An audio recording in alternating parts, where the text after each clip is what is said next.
咁就復盤啦，好耐都冇復過盤啦。咁就咁啊，好簡單啦。咁開市就呢度啦，咁呢度就停咗喺度啦。咁就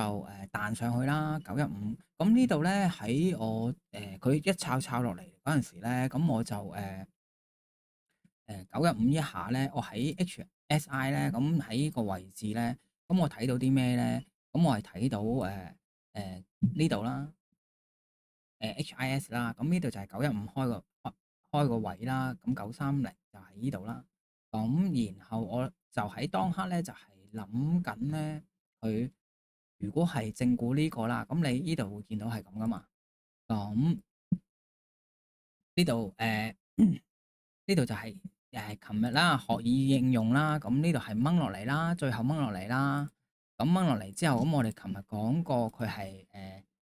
底啦，破上去啦，又係同一個套路啦。咁跟住，然後佢每下就係又係行翻會長講嗰啲啦。咁啊呢度啦，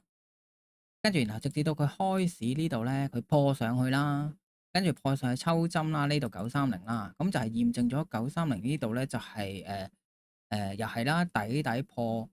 落去，跟住反轉啦，跟住然後破咗前高啦，跟住再揾最近前高呢度抽針向上插啦，呢度就係等同於呢個畫面啦，呢度向上插啦，咁1930就喺度一嘢向上插啦，咁即係話915喺度係等佢回調落嚟向上插，亦都係呢個位置啦。回調跟住向上插啦，咁佢自己就行咗一波，我哋又係學以應用啦，突破回測向上，咁佢打翻呢度咧，咁啊撞正個前頂啦，咁就係呢度啦，前頂啦，冇破上去咯喎，跟住然後佢好快動能抵消，動能抵消咗啦，咁動能抵消咗，我喺呢度咧就係佢動能抵消咗一模一樣啦，個頂係啦，咁呢啲夜期都睇唔到，可能睇呢個頂啦，呢個頂。跟住然後佢落翻嚟，咁啊動能抵消啦，咁啊見佢孭一個頂，孭兩個頂，咁啊試一試佢啦，撳一撳佢，跟住嚟到呢度咧，佢好快咁抽咗上去，自己就懶醒啦，諗住唔好推住啦，佢可能又係突破回測向上啊，行緊中軸向上啊，呢啲又係行多一轉咁樣樣，再打一打佢啦，咁結果佢好快掹咗落嚟啦，跟住每下喺度，咁我等佢啦，咁佢呢度最後咧，佢咪升上去，跟住收翻落嚟嘅。喺呢下我就知道，輸咗啦。咁佢咁樣抽針，佢本身如果係呢下收得到上去嘅話，都幾靚嘅。咁輸打贏要啦，咁知道自己喺呢度唔推啦。呢度佢臨尾破唔翻上去就抽落嚟，咁啊知道自己輸咗啦，咁咪認命啦，唔好跳掣話即刻走啊，呢樣嗰樣啦。咁就第一槍啦，跟住嚟到呢度佢減速啦，即係我哋之前畫嘅大位啦。咁跟住佢就喺度每下，咁我就搏定佢依下嘅，佢一下咁樣揞落嚟咧，我又想玩啲底啊破啊，跟住又好快咁抽上去，準備定啦，畫定好晒呢啲咁嘅支持啊阻力啦，咁啊畫定喺度啦。咁其後冇啦，佢喺個每嚟到呢一下咧，呢度我畫多條線，就係夜期嘅前底啦，琴日正股嘅底部啦，呢度啊，咁啊睇下佢會唔會再搏個機會啦。其後佢就喺度換咗一下啦，呢度又繼續啦，妹落去啦，妹上嚟啦，妹落去啦。咁妹到落去，跟住都知道啊，咁佢真係守唔住啦，個底都冇用啦，呢個底都冇用啦，暫時唔係2B 啦，咁咪喺下面等咯。咁下面等咧，跟住我就睇揾下面個位喺邊嘛。咁我哋喺開盤前就講咗，下面係有位置噶嘛。即係話，萬一嗰度失守咗之後，我哋就諗啊，或者睇啊，大致上係呢啲位啊嘛，呢個啊嘛，我哋今朝講好咗話，呢啲可能係支持與阻力啊，呢啲 area 啦，不論佢琴日咪講話唔係今朝講咪話呢啲咁嘅位置啊，咁我哋再等佢報一報佢啦。咁如果佢喺度有反轉嘅話，咁我咪等打一波反彈咯。因為佢如果呢度已經係618啦嘛，呢啲 area 呢個 area 係618。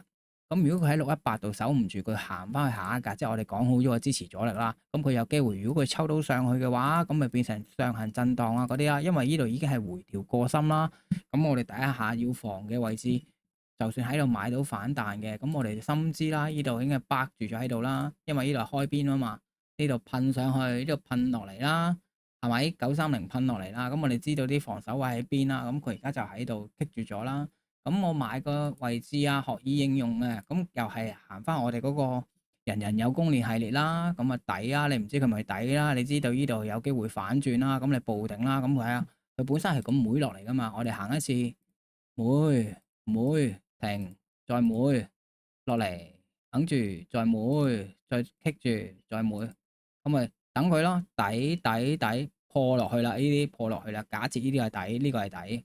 破落去，跟住再抽上嚟。咁呢一下咧，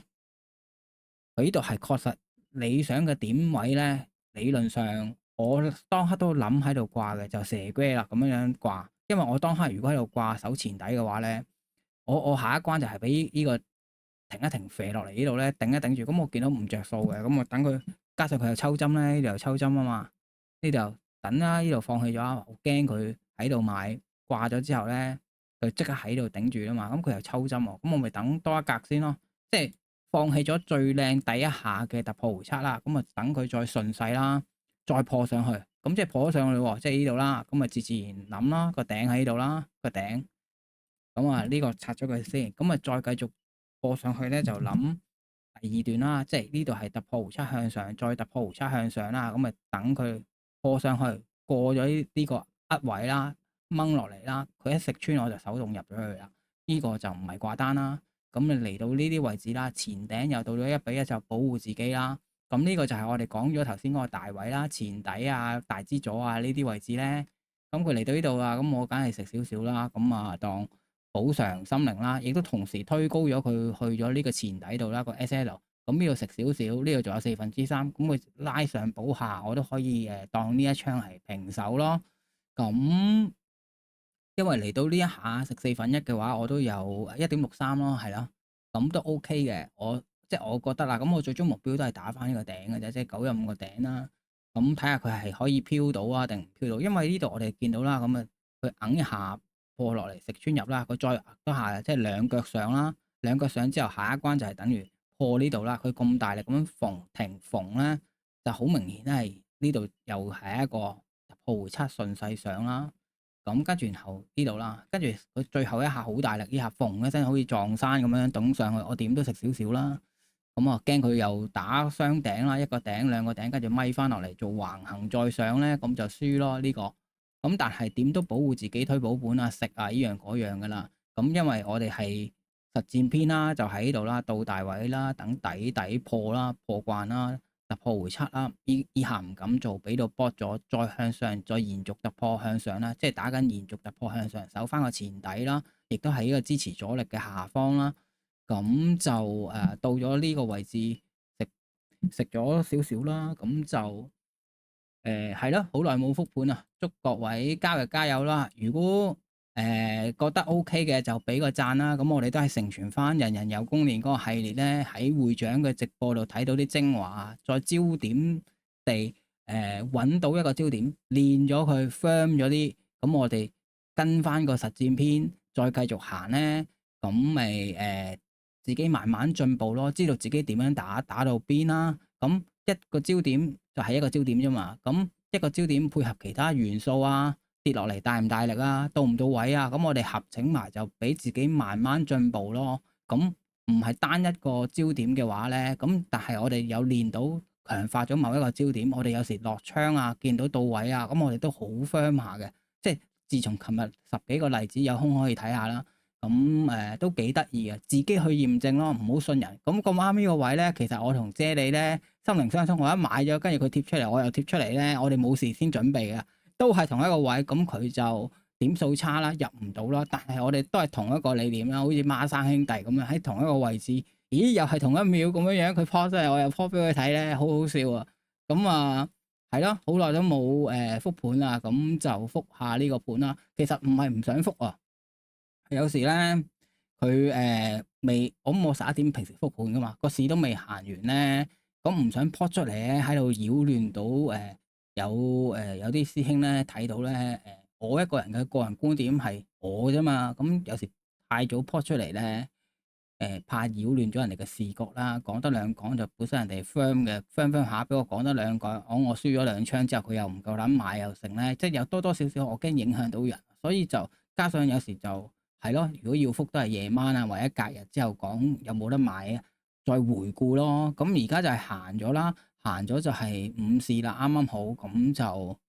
定啲啦，起碼就話誒上半場完啦，下半場可以有一揀唔玩啊，又成咧，咁貼出嚟做復盤都 OK 嘅，唔係唔想復啊，係太早啊，或者11點零鐘、10點半錄定咧，都未行晒個市咧，咁啊費事影響到人啦。我最主要都係想記錄翻自己有冇操作啫嘛，咁我自己知嘅，